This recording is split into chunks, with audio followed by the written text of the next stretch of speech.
अस्सलाम वालेकुम दोस्तों। नावल फिगारे इश्कम, writer Zoya Liaquat. Episode number 1। पेशे खिदमत है। ए लड़की चाल उठ, जल्दी से उठ। भारी मर्दाना आवाज़ उसके कानों में पड़ी और साथ ही बाजू पर सख्त से ठोकर महसूस हुई। वो लड़की जिसका जिस्म पहले से ही जख्मों से चूर था, हड़बड़ाते हुए खुद को संभाल कर उठी।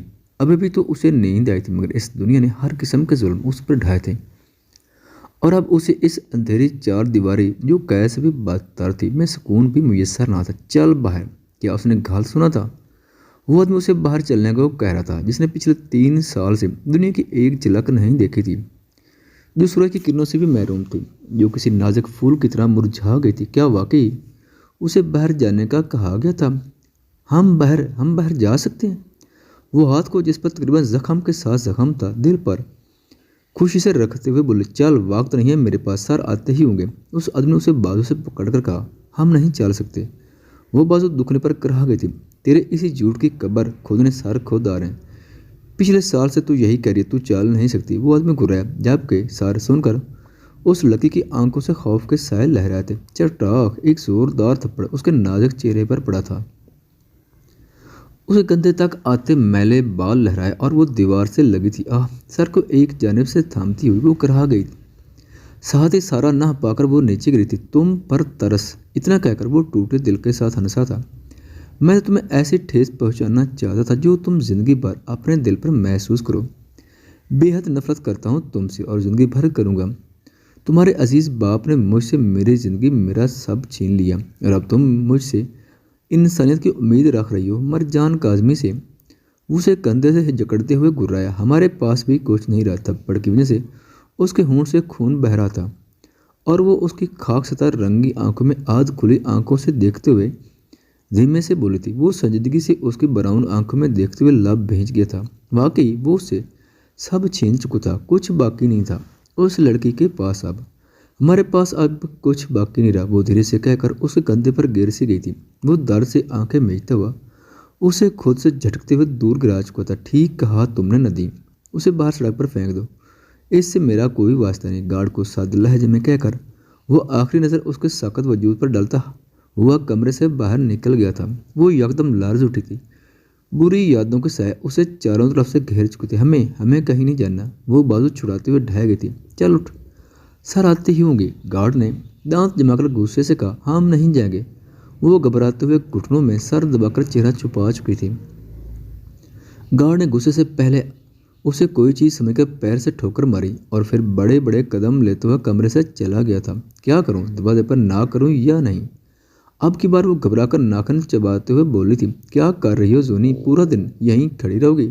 तो कॉलेज कौन जाएगा? नहीं अभी नहीं तो कभी नहीं। B strong girl. खुद का हौसला बढ़ाते हुए उसने धीरे से दरवाजे पर उंगली से दस्तक दी थी। अंदर से कोई जवाब नहीं आता। कम ऑन, दरवाज़ा खोल दो।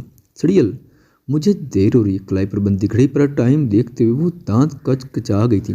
जोनी, यहाँ क्या कर रही हो आप? कशमला बेगम, जो किचन से काम निपटा कर अभी बाहर आई थी, उसे दरवाजे के सामने बहुत बना देकर पूछा। वो चाची सॉरी।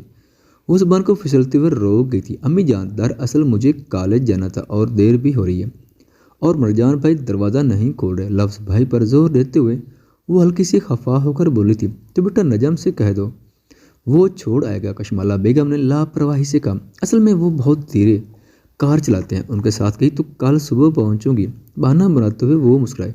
कशमाला बेगम ने एक नज़र बंद दरवाजे को देखकर फिर कंधे उचकाकर अपने कमरे की तरफ बढ़ गई थी। उन्हें कहाँ परवाह थी। उस बार लड़की ने ताप कर जोर से दरवाजे पर दस्तक दी थी। साथ ही एकदम दरवाज़ा खुलने पर उसकी आंखें खौफ से फैली थीं। वो मुझे कॉलेज छोड़ देंगे?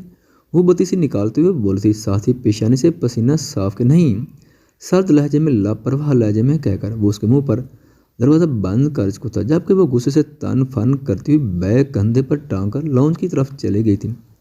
उसकी आंखों में आंसू तैरे थे, जिन्हें वो हाथ से सख्ती से रगड़ते हुए साफ कर चुकी थी। नजम, बेटा जोनी को कॉलेज छोड़ दो, वो इंतजार कर रही थी। आफरीन बेगम ने चाय का घूंट लेते हुए सोफे पर बैठते हुए कहा, देखिए अम्मी, वो तो थोड़ी देर पहले ही चलेगी। नजम ने मोबाइल कान से हटाते हुए कहा, लेकिन किसके साथ गई है? आफरीन बेगम ने नजम को हैरत से देखा था। शायद मरजान के साथ गई है। कशमला बेगम ने टेबल से चाय का कप उठाते हुए कहा, आफरीन बेगम कश्मला बेगम को देखकर खामोश हुई थी। अगले ही पल उन्हें परेशानी लाहक हुई थी। मर जान, बेटा जोनी कहाँ है? वो जो पहले जल्दी में था आफरीन बेगम के सवाल पर मजबूरन रुका था। मुझे आइडिया नहीं है, वो हमेशा की तरह साद लहजे में गोया हुआ, मगर वो तुम्हारे रूम के बाहर सुबह से खड़ी थी बेटा। कश्मला बेगम ने तांज किया, जिस पर वो मजीद संजीदा हुआ था। ठीक है बेटा, जाओ। हो सकता है ड्राइवर के साथ गई हो, आफरीन बेगम ने उसकी बढ़ती संजीदगी भांपते हुए कहा। वो ब्लैक सन ग्लासेस लगाते हुए मगरूराना चाल के साथ बाहर चला गया था, जबकि नजम ने उसकी पुश्त को साद नजरों से देखा था। दरवाज़ा खुलने की आवाज़ पर वो जो घुटनों में सर्दी काप से सिसक रही थी यकदम पजल हुई थी। मैंने उसे कहा था, मगर ये नहीं मानी। कहती है चल नहीं सकती। गार्ड भारी कदमों की आहट के साथ अंदर दाखिल होते वक्त बोला, जबकि उसके पीछे भी कदमों की आहट सुनाई पड़ी थी। डॉक्टर चेक करें। वो जल्दी से आवाज़ की समझ देख गई थी। ये आवाज़ तो वो कभी नहीं भूल सकती थी। पूरी दुनिया में वो इस आवाज़ को पहचान सकती थी। आप प्लीज़ लाइट स्विच ऑन कर दें और कोई खिड़की खोल दें, कमरे में दम घुटता होगा, बिल्कुल भी हवा नहीं आ रही। डॉक्टर के कहने पर गार्ड ने लाइट स्विच ऑन किया था और खिड़की भी खोली थी। बेचैनी सी वो इस समत में देख रही थी। वो अपना सितमगर बेसब्री से देखने की ख्वाहिश रखती थी। वो वाइट 3 पीस सूट में मलबूस था, कलाई पर ब्रांडेड घड़ी बांधे वो दोनों हाथ पैंट की पॉकेट में रखे उसे संजीदगी से देख रहा था। सुनहरे बाल जेल से खूबसूरती से सेट किए गए थे। दूधिया सफ़ेद रंगत, वही मुड़ी पलकों के साय में संजीदा हेजल ग्रे आंखें, आज उनमें कहीं ना कहीं हमदर्दी थी और तंज था। वो मुस्कुराना चाहता था, उसकी बेबसी पर किसी कलम की नोक से बनाए गए हल्की बेड़ में इंतहा का हसीन चेहरा, उसके कटाव दाल लब जिन्हें वो बेंचे उसे ही देख रहा था। इंतहा का हसीन था, मगर था तो उसका सितमगर। वो बेबस नज़रों से उसे कुछ पल देखती रही। डॉक्टर उसका मुआयना करने के लिए उसके करीब बैठा, जिस पर वो घबरा कर पीछे हुई थी, लेकिन खुद को कंपोज करते हुए वो रुक गई थी। डॉक्टर ने उसकी नब्ज़ देखी। डॉक्टर भी उसे हमदर्द नज़रों से देख रहा था। वो जख्मों से चूर थी, बिखरे बाल, रंगत जो गंदमी हो गई थी, मैले कपड़े, उजड़ी हालत। डॉक्टर ने घबराई हुई नज़र से पीछे देखा, जिस पर वो 2 कदम आगे बढ़ाकर उसके सामने आकर रुका था। क्या आप शुरू से ही नहीं चल सकती? डॉक्टर के सवाल पर वो लड़की एक बार फिर उसकी जानिब देख गई थी। नहीं, ये पहले ठीक थी।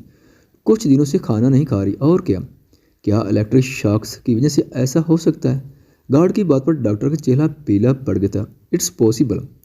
अगर ज़्यादा मकदार में इलेक्ट्रिक शॉक बगैर किसी ट्रीटमेंट के घर से दिए जाएँ तो दिमागी और जिस्मानी तौर पर इंसान नॉर्मल एक्टिविटी से डिसमिस होने लगता है। गार्ड ने अपने मालिक की तरफ देखा था, जिसे ज़रा बराबर फ़र्क नहीं पड़ा था सुनकर। वो तो यही चाहता था, ये लड़की तड़प तड़प कर मर जाए। उसका मतलब ये लड़की अब कभी नहीं चल पाएगी। गार्ड ने फिक्र से कहा, हो सकता है अगर प्रेसिडेंट रेट पर उन्हें ऐसे ही फिजिकल और मेंटली टॉर्चर किया गया तो मुकम्मल डिसेबल हो जाएगी। हो सकता है जान से हाथ धो बैठे। आप जा सकते हैं, अगर ज़रूरत पड़ी तो नदीम आपको ले आएगा। वो संजीदगी से गोया हुआ गार्ड डॉक्टर को लेकर कमरे से निकल गया था। वो घुटने टेकता हुआ उसके चेहरे पर झुका। वो घबराते हुए हथेलियों को रगड़कर पीछे हुई थी। मर क्यों नहीं जाती? वो सर्द लहजे में उसके बालों में उंगलियां फंसाते हुए बोला। उसकी ब्राउन आंखों में आंसू आए थे और मोती की सूरत में उसके मैले चेहरे से बह गए थे। You are dying. अफसोस चच। वो उसके चेहरे को करीब लाते हुए गोया हुआ।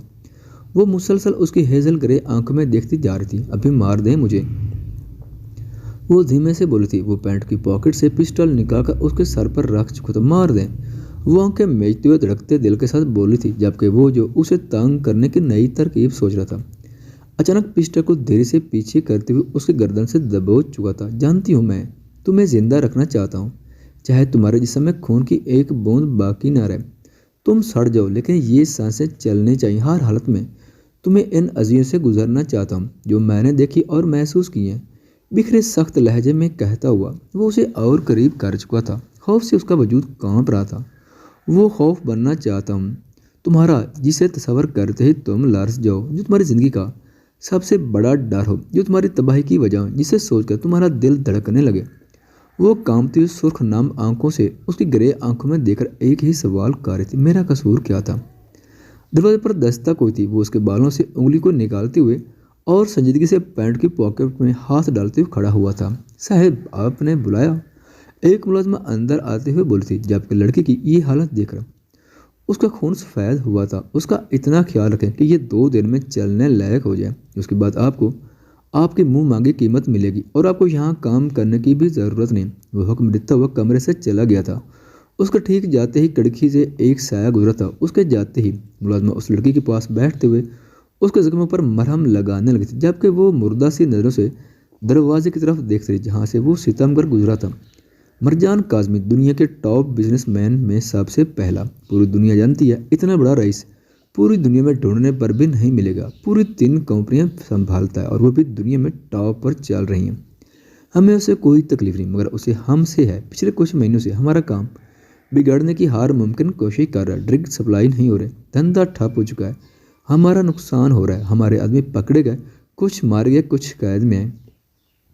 और जिस दरिंदा सिफ्त मरजान काज़मी को मैं जानता हूँ, हमारे आदमियों से एक एक लफ्ज़ निकलवा लेगा, लेकिन इससे पहले वो हम तक पहुँचे हमें उस तक पहुँचना होगा। एक अंधेरे कमरे में बड़ी स्क्रीन पर मदम रोशनी में मरजान काज़मी की फ़ोटोज़ और डिटेल्स की वीडियो चल रही थी, और अंधेरे में छुपी एक शख्सियत उस पर तबसरे करके पूरे कमरे में मौजूद लोगों को उसकी शख्सियत से आशना करा रही थी। उनके चेहरे अंधेरे में छुपे थे।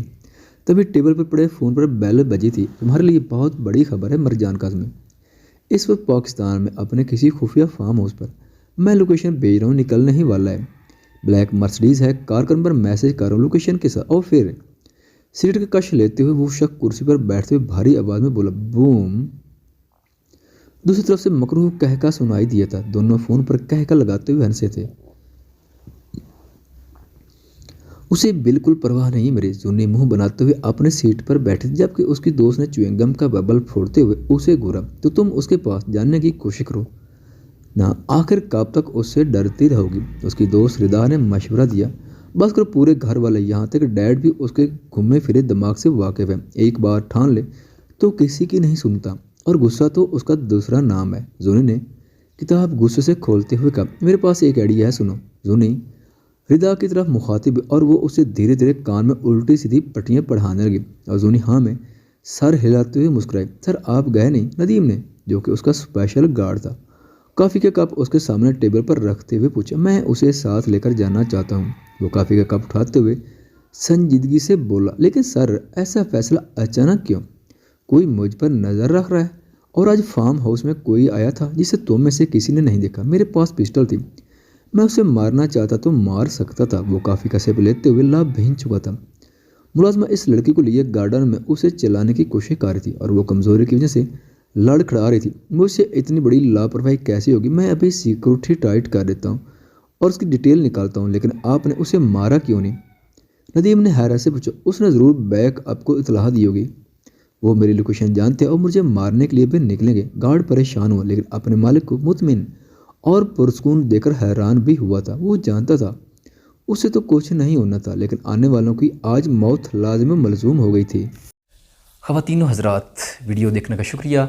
अगर वीडियो पसंद आए तो चैनल को सब्सक्राइब करें और साथ ही बेल के आइकन को लाजमी प्रेस करें, ताकि आपको आने वाली वीडियोज़ के अपडेट सबसे पहले मिल सकें। खुदा हाफिज़।